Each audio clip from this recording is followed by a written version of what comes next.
ఇటు తెలంగాణలో తెలంగాణ మహిళా కమిషన్ పై వేణుస్వామి ఏమన్నా దండయాత్ర చేస్తున్నారా? కమిషన్ సభ్యులను బెదిరించే ప్రయత్నానికి పాల్పడ్డారా అంటే అవునన్న అభిప్రాయమే వినిపిస్తోంది. నాగ చైతన్య, శోభిత ధూళిపాల వివాహంపై వివాదాస్పద వ్యాఖ్యలు చేయడంపై ఇవాళ మహిళా కమిషన్ ముందు వేణుస్వామి హాజరు కావాల్సి ఉంది. అయితే ఆయన విచారణకు డుమ్మా కొట్టి తన తరపున ఏకంగా 15 మంది అడ్వకేట్లను ఒకేసారి పంపించారు. ఇదే ఇప్పుడు హాట్ టాపిక్ గా మారింది.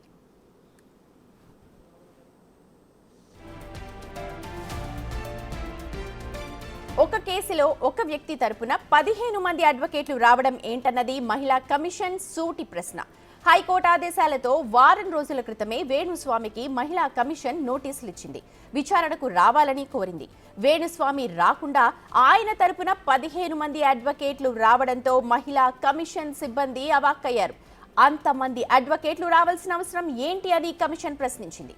వేణుస్వామి తీరుపై మహిళా కమిషన్ తీవ్ర ఆగ్రహం వ్యక్తం చేసింది.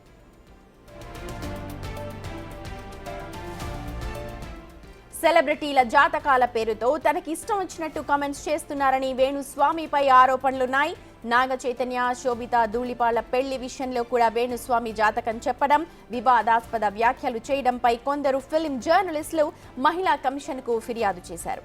ఆ కంప్లైంట్ ఆధారంగా కమిషన్ విచారణ చేపట్టింది. అయితే తనపై ఫిర్యాదు చేసే అర్హత ఫిల్మ్ జర్నలిస్టులకు లేదు అని వేణుస్వామి అంటున్నారు. తనకే రక్షణ కల్పించాల్సిన అవసరం ఉందంటున్నారు.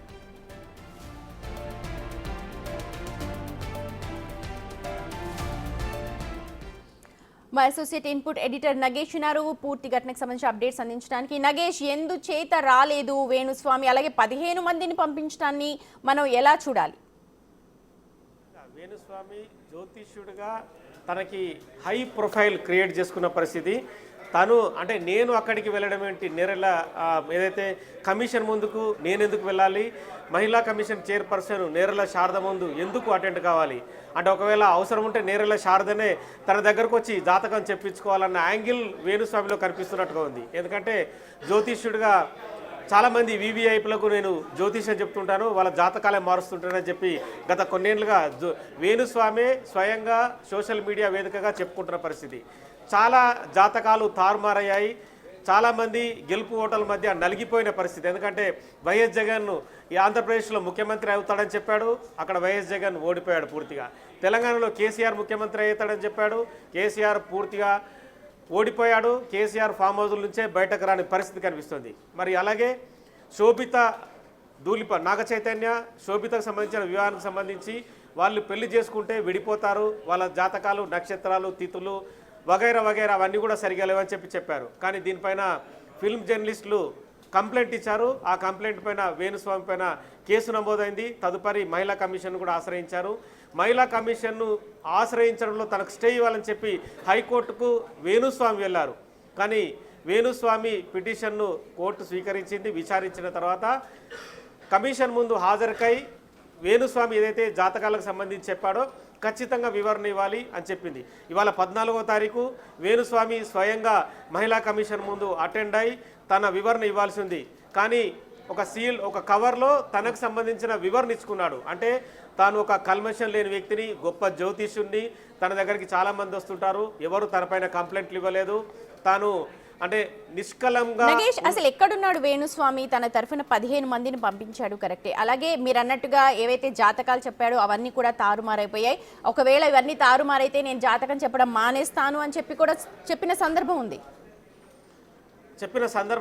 కానీ మళ్ళీ జాతకాలు యాజ్ ఇట్ ఈజ్గా ఫేస్బుక్ వేదికగా, ఇన్స్టాగ్రామ్ వేదికగా రెగ్యులర్గా చెప్తూనే ఉన్నాడు. కానీ వేణుస్వామి ప్రస్తుతం మణికొండలోనే సొంత ఇంట్లో ఉన్నాడు.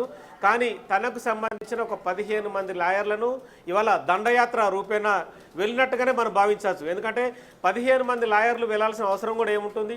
ఒక లాయర్ వెళ్ళి ఆ వివరణ ఏదో వేణుస్వామి ఇచ్చిన వివరణ వాళ్ళకి ఇస్తే సరిపోతుండే. అసలు వెళ్ళిన లాయర్లు కూడా మామూలుగా ఉండకుండా మీ కమిషన్కి ఏ అర్హత, అసలు ఈ కమిషన్ ఎందుకు పెట్టారు, ఈ కమిషన్కి సంబంధించిన విధి విధానాలు ఏంటి, అవన్నీ ప్రశ్నించారు. సో మొత్తానికైతే కమిషన్లో ఉన్న మిగతా ఉద్యోగులు కానీ, అందులో ఉన్న కొంతమంది సభ్యులు కానీ వాళ్ళంతా కూడా కొంత భయభ్రాంతులకు గురైన పరిస్థితి. ఒక 2 గంటల సేపు నానా హంగామా సృష్టించి వెళ్ళిపోయిన పరిస్థితి. ప్రస్తుతం అయితే మహిళా కమిషన్ చైర్పర్సన్ అందుబాటులో లేరు. ఎన్నికలకు సంబంధించి కాంగ్రెస్ పార్టీ తరఫున ప్రచారం చేయడానికి మహారాష్ట్రలో ఉన్నారు. మహారాష్ట్రలో ఉన్న తర్వాత తనకు సంబంధించిన ఆఫీస్లో ఉన్న బేరర్లు కావచ్చు మిగతా సభ్యులు ఫోన్ చేసి ఇలా 15 మంది లాయర్లు వేణుస్వామికి సంబంధించి వచ్చారు, వాళ్ళందరూ గందరగోళం సృష్టిస్తున్నారని చెప్పి కూడా సమాచారం ఇచ్చడంతో నేరెళ్ళ శారద వెంటనే వాళ్ళతో ఫోన్లో కూడా మాట్లాడారు. కానీ వాళ్ళు తమ విధి విధానాలు కానీ వ్యవహారాలు కూడా ఏవి వినకుండా వాళ్ళే రివర్స్ యాంగిల్లో దాడి చేసి వెళ్ళిపోయిన పరిస్థితి. నగేష్, ఇంకొక విషయం, అసలు ఫిలిం ఫెటర్నిటీని జర్నలిస్టులు ప్రశ్నించే అర్హత లేదు అంటున్నారు. కానీ ఒక పబ్లిక్ ఫిగర్లో పబ్లిక్ ఇమేజ్ ఉన్న వ్యక్తులపై ఇలా అనుచిత వ్యాఖ్యలు అంటే ఎంతవరకు జాతకాల నమ్మకం ఒక ఎత్తైతే ఇలా మాట్లాడడం ఎంతవరకు కరెక్ట్ అండ్ ఆ రైట్ ఉండదంటారా? ఖచ్చితంగా జ్యోతిష్యుడు, రాజకీయ నేత, ఒక పోలీసు, ఒక న్యాయవాది, న్యాయమూర్తి చట్టంలో ఎవరికి ఇలాంటి వ్యవహారాలు ఎవరికి వర్తించవు. ఖచ్చితంగా ఏ వ్యక్తి అయినా చట్టంలో నేను కంప్లైంట్ ఇస్తా కనుక ఆ వ్యక్తి దోషిగా ఉంటే ఆ దోషికి సంబంధించి ఖచ్చితంగా వాళ్ళు ఇన్పుట్స్ తీసుకుంటారు, దానిపైన కేసులు నమోదవుతాయి, అవసరమైతే సామాన్లు ఇస్తారు, రకరకాల వ్యవహారాలు ఉంటాయి. మరి జ్యోతిష్యుడుగా ఉన్న వేణుస్వామి అందుకు భిన్నమేం కాదు. జ్యోతిష్యుడు అయినా సరే ఎవరైనా సరే ఖచ్చితంగా అటెండ్ కావాల్సిందే. అంటే అటెండ్ అయితే తన పరువు ఎక్కడ పోతుందో యాంగిల్ మరి జ్యోతిష్యుడు వేణుస్వామికి ఉందో లేదో తెలియదు. కానీ ఒకరి అర్హతను ప్రశ్నించడం అనేది కూడా ఖచ్చితంగా తప్పే. ఎందుకంటే జర్నలిస్టులుగా ఉన్నవాళ్ళు చాలా వార్తలు రాస్తుంటారు, చాలా వ్యవహారాలు చూస్తుంటారు, వాళ్ళు కంప్లైంట్ ఇచ్చారు. ఆ కంప్లైంట్కు సంబంధించి వివరణ ఇవ్వడంలో తప్పేం లేదు. కానీ వేణుస్వామి మాత్రం తనకు తానే మరి భగవంతుడిగా భావించుకున్నాడా, తనకు తానే గొప్ప వ్యక్తిగా భావించుకున్నాడా మాత్రం ఖచ్చితంగా తెలియాల్సిన అవసరం కూడా కనిపిస్తుంది. మరి ఫేస్బుక్ వేదికగా, ఇన్స్టాగ్రామ్ వేదికగా చాలామందిని విమర్శిస్తూ పోస్టులు పెడతారు. చాలా ఇంటర్వ్యూలో కూడా నేను చెప్తే ఇది జరిగింది, నేను చెప్తే ఇక్కడ మార్పులు జరిగాయని చెప్తుంటారు. మరి అదే వేణుస్వామిని కాంటాక్ట్ చేశారా, అసలు అందుబాటులో ఉన్నాడా? ఎందుకంటే మీరు అన్నట్టుగా ఒక వివరణ ఇచ్చి ఒక ఇన్స్టాగ్రామ్లో ఆయన చెప్పదలుచుకుని చెప్తే సరిపోయేది. కానీ 15 మందిని మహిళా కమిషన్ దగ్గరికి పంపించడం అది ఒక అంటే భయపెట్టే ఒక ధోరణి లాగానే చూడాలి మనం. ఖచ్చితంగా. ఎందుకంటే ఇవాళ 14వ తారీఖు హైకోర్టు కూడా ఆర్డర్ చేసింది వేణుస్వామిని పర్సనల్గా కమిషన్ ముందు హాజరై వివరణ ఇవ్వాలని చెప్పి హైకోర్టు తన ఆర్డర్లో మెన్షన్ చేస్తూ పంపించింది. మరి హైకోర్టు అదే వేణుస్వామి హైకోర్టుకి వెళ్ళి ఎవరైతే మహిళా జర్నలిస్టులు వేసిన కేసు విచారణార్హం కాదని చెప్పి తనే వెళ్ళారు. మరి అదే ఉన్నత న్యాయస్థానం చెప్పిన తర్వాత వేణుస్వామి ఎందుకు వెళ్ళలేదనేది మాత్రం ఖచ్చితంగా ఇక్కడ క్వశ్చన్ రేజ్ అవుతుంది. మరి ఉన్నత న్యాయస్థానాన్ని కూడా మరి వేణుస్వామి గౌరవించాలి కదా. మరి గౌరవించకుండా మహిళా కమిషన్కు తన దండుపాల్యాన్ని అంతా కూడా పంపించి 15 మందిని పంపించి మీకేం అర్హత ఉంది, మీరు ఎందుకు పిలుస్తున్నారని యాంగిల్ని క్వశ్చన్ చేయడం మాత్రం ఇది ఎవరు కూడా సహించడం లేదు. చాలామంది అంటే న్యాయవాదులు కావచ్చు, న్యాయ నిపుణులు కావచ్చు, ఎవరైనా సరే ఇలాంటివి సరికాదు. ఖచ్చితంగా ఒక్క నిమిషం ఉండండి, మనం వేణుస్వామితో మాట్లాడే ప్రయత్నం అయితే చేద్దాము. ఒకసారి ఫోన్ నెంబర్ కలుపుతున్నారు, చూద్దాము మరి ఫోన్ లిఫ్ట్ చేస్తారో లేదో. Right, hello. Right, big TV వేణుస్వామిని తో మాట్లాడే ట్రయల్ అయితే వేసింది. మాట్లాడడానికి ముందుగా లిఫ్ట్ చేసినట్టుగా మనకు తెలుస్తోంది, ఆ తర్వాత కట్ చేశారు. సో తన తరఫున ఒక 15 మందిని ఇవాళ మహిళా కమిషన్ ముందుకు పంపించి ఒక భయపెట్టే ప్రయత్నం చేశారు అని చెప్పి అక్కడ ఉన్న వాళ్ళందరూ కూడా అన్నారు. ఇది మేము చెప్తున్నది కాదు, మహిళా కమిషన్ సభ్యులే డైరెక్ట్గా ప్రశ్నించారు. రైట్ నగేష్, చెప్పండి మీరు. 15 మంది న్యాయవాదులు ఒక జ్యోతిష్యుడి తరఫున వెళ్ళి మహిళా కమిషన్ను ప్రశ్నించాల్సిన అవసరం ఎట్టి పరిస్థితులు లేదు. ఎవరైనా సరే అంటే ఎలాంటి కేసులో అయినా సరే వాళ్ళు ఎవరు ఏ స్థాయిలో ఉన్నా ఏ హోదాలో ఉన్నా ఖచ్చితంగా సమన్లు జారీ అయిన తర్వాత విచారణకు హాజరు కావాల్సిందే. ఇవాళ ఒక చిన్న కేసు మనం చూసుకుంటే జూబ్లీస్ పోలీస్ స్టేషన్లో ఫోన్ ట్యాపింగ్ సంబంధించి ఎమ్మెల్యేలకు నోటీసులు ఇస్తే వాళ్ళందరూ హాజరయ్యారు, వాళ్ళంతా వివరణించిపోయారు. ఏది అతీతం కాదు కదా. అతీతం అనేది మరి జ్యోతిష్యంలో ఉందనేది లేదనేది మరి వేణుస్వామి మరి వివరణ ఇవ్వాల్సిన అవసరం కనిపిస్తుంది. ఎందుకంటే తాను మనుషులకు అతీతుడుగా భావిస్తున్నాడు అనేది మాత్రం ఇక్కడ వేణుస్వామి జాతకాన్ని ఇప్పుడు మరొకరు ఎవరైనా చెప్పాలేమో. ఖచ్చితంగా చెప్పాల్సిన అవసరం కనిపిస్తుంది. ఎందుకంటే ఉన్నత న్యాయస్థానాన్ని గౌరవించని వ్యక్తి మహిళా కమిషన్ను గౌరవించకుండా ఇంట్లో కూర్చుండి 3,000 10,000 ఇస్తే అపాయింట్మెంట్స్ ఇస్తూ జ్యోతిషాలు చెప్పి మరి వాళ్ళ జీవితాలు కూడా ఏం బాగుపరుస్తాడని మాత్రం ఇక్కడ ఖచ్చితంగా క్వశ్చన్గానే ఉంది.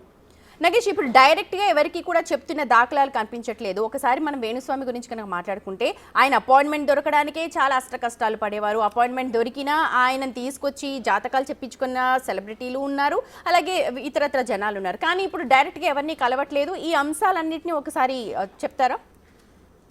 కలుస్తా అంటే కొద్ది కాలం క్రితం కొంత ఇబ్బందికర పరిస్థితులు తలెత్తాయి. ఫిల్మ్ జర్నలిస్టులు కంప్లైంట్ ఇచ్చిన తర్వాత తనను చంపేస్తున్నారని చెప్పి ముందు తన భార్యను పెట్టుకొని వెనుక నుంచి ఒక వీడియో కూడా చేశాడు.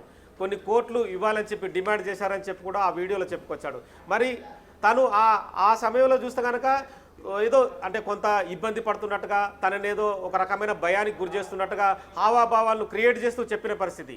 మరి తదుపరి కొంతకాలం తర్వాత మళ్ళీ యాక్టివ్ మోడ్లోకి వచ్చాడు. ప్రస్తుతం అయితే అపాయింట్మెంట్స్ కావచ్చు, జ్యోతిష్యం చెప్పడం యథావిధిగా కొనసాగుతుంది. మరి ఆ కొంత టైంలో మాత్రం ఇబ్బందికర పరిస్థితులు తలెత్తినట్టుగా ఉన్నాడు. అంటే తనకు ఎవరో అభయం ఇచ్చినట్టుగా కనిపిస్తుంది. అంటే మేము ఉన్నాంలే వేణుస్వామి, మీరేం భయపడద్దు, మిమ్మల్ని మేము కాపాడతామన్న యాంగిల్ని తీసుకొచ్చారేమో. అంటే ఇవాళ 15 మంది వెళ్ళిన తీరు కూడా అదే పరిస్థితిని గోచరిస్తుంది. ఎందుకంటే 15 మంది వెళ్ళి ఒక కమిషన్ దగ్గరికి వెళ్ళి ఇష్టం ఇచ్చిన రీతిలో కమిషన్ చైర్పర్సన్ అందుబాటులో లేనప్పుడు ఆ కనీసం వాళ్ళు వచ్చిన రిప్లై ఇచ్చి వెళ్ళిపోవాలి. తదుపరి కమిషన్ చైర్పర్సన్ వచ్చిన తర్వాత మళ్ళీ నోటీసులు ఇచ్చి పిలిపించే అవకాశం కనిపిస్తుంది. దీనిపైన నేరెల శారద కూడా తీవ్ర ఆగ్రహం వ్యక్తం చేసింది. రేపు వచ్చిన తర్వాత ఖచ్చితంగా వేణుస్వామికి సామాన్లు ఇచ్చి పిలిపించి వివరణ తీసుకుంటాననే సమాధానాన్ని కూడా బిగ్ టీవీతో చెప్పింది. Right Nagesh, thank you so much information ఇచ్చినందుకు. ఏదేమైనా వేణుస్వామి స్వయంగా వచ్చి కమిషన్తో మాట్లాడి ఉంటే బాగుండేది. అయితే ఆయన తరపున దండుపాలెం లాగా దాదాపు ఒక 15 మంది అడ్వకేట్లను మహిళా కమిషన్కి పంపించారు.